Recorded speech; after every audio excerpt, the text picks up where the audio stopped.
It's the Process Vlog.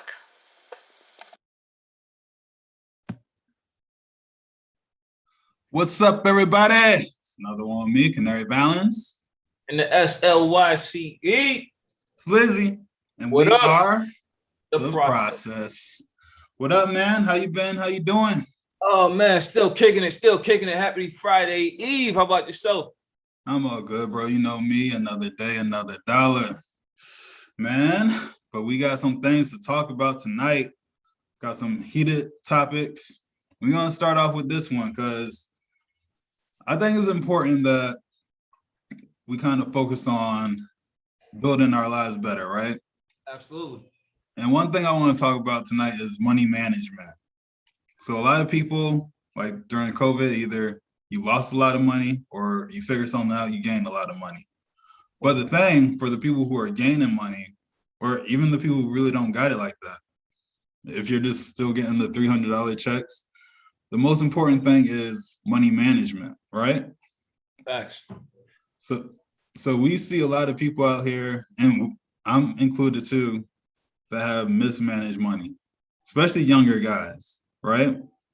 Oh yeah, absolutely, man.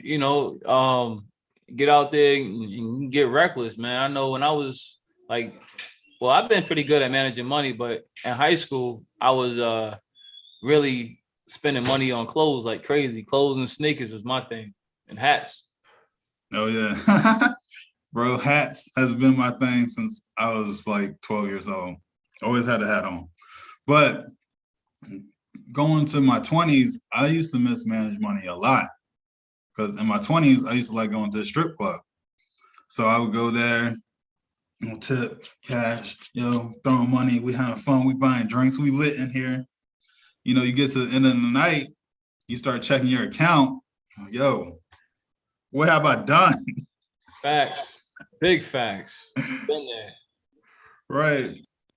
And that's another thing today, there's a lot of guys who they're young, they're getting a little bit of money, they get on OnlyFans now. So I've talked to an accountant last year, and they told me just like average earners, people who would make like something like $15 to $20 an hour, they're racking up like bills on OnlyFans from $5,000 to $7,000 a year. And those people don't have it to spend like that.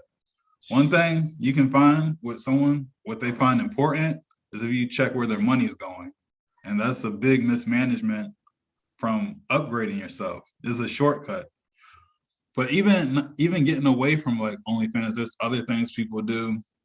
Some people, they like to drink, they overdrink a lot, go to the bar.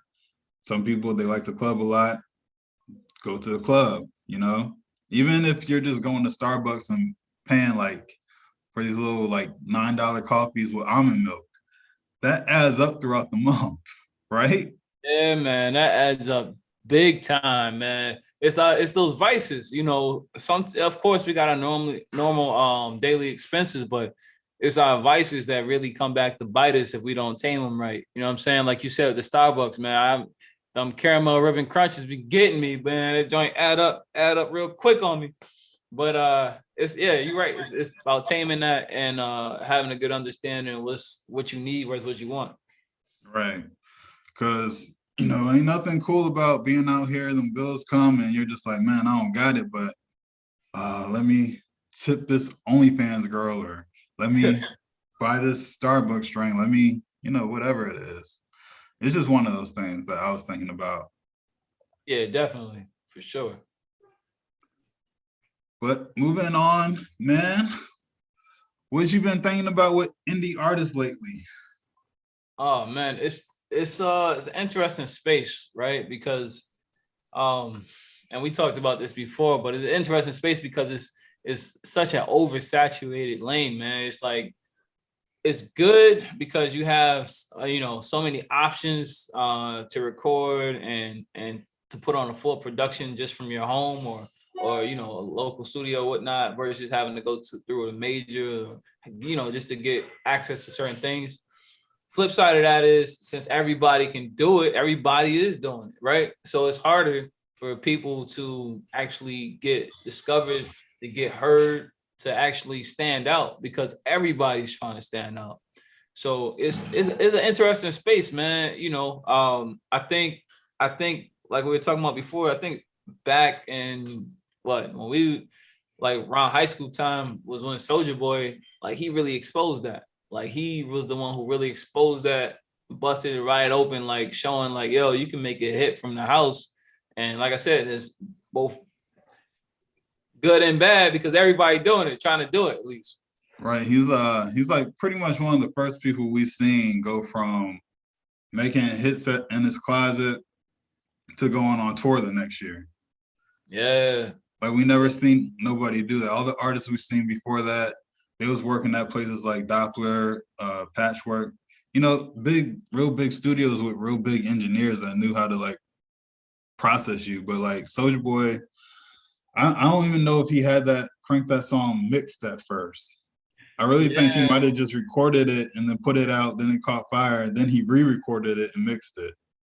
Yeah, I agree, man. And it's tough because it's like, of course, to survive, you got to be able to adapt, right? You got to be able to adapt with time. But at the same time, there's still certain basic things that you can't overlook or can't recreate, right? Like, for example, the experience of creating a record in a studio versus in a closet. You know what I'm saying? The experience of going to the studio with an engineer and a producer, not a beat maker, a producer who actually says, okay, you should say the words like this to get the point across better versus, all right, I got my beat maker. He flew me the beat.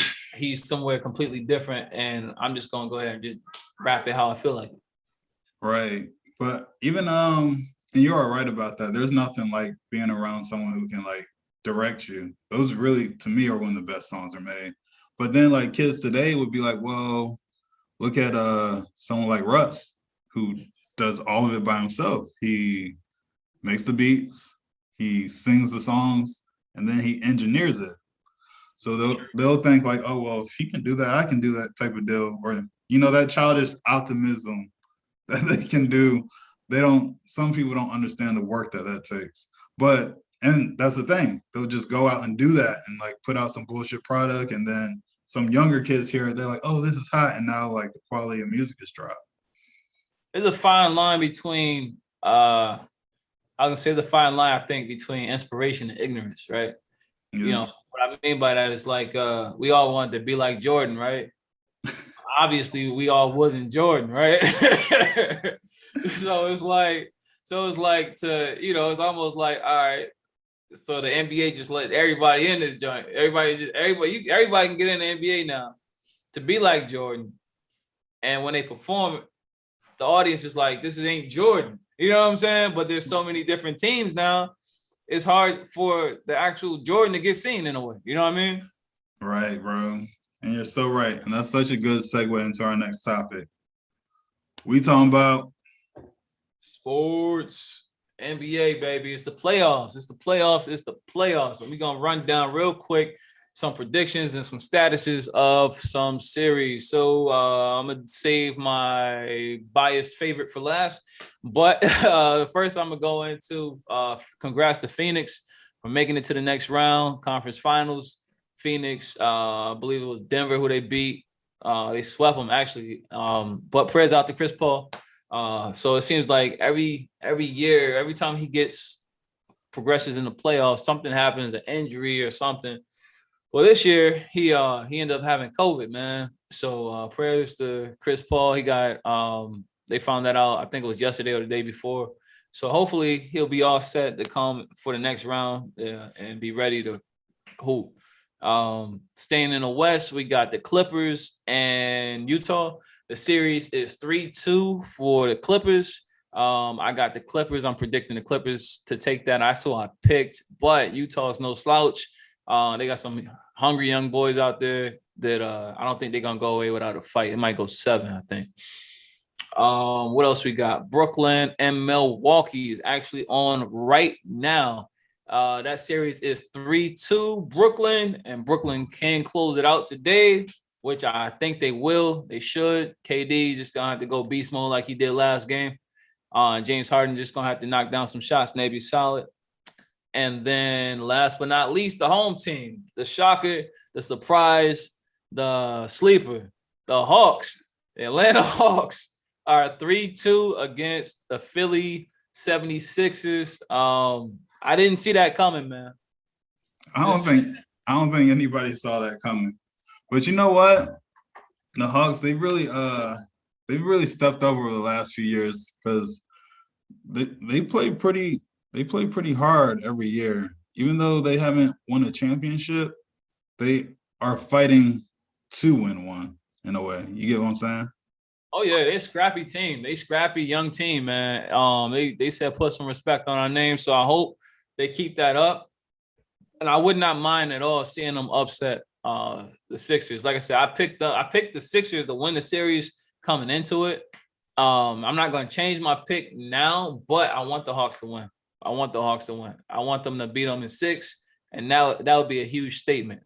Now I don't see them beating Brooklyn in the next round, but at least they can say they got there. Oh yeah, for sure. You guys show some love to Atlanta, man. You guys, good luck and give them hell, of course.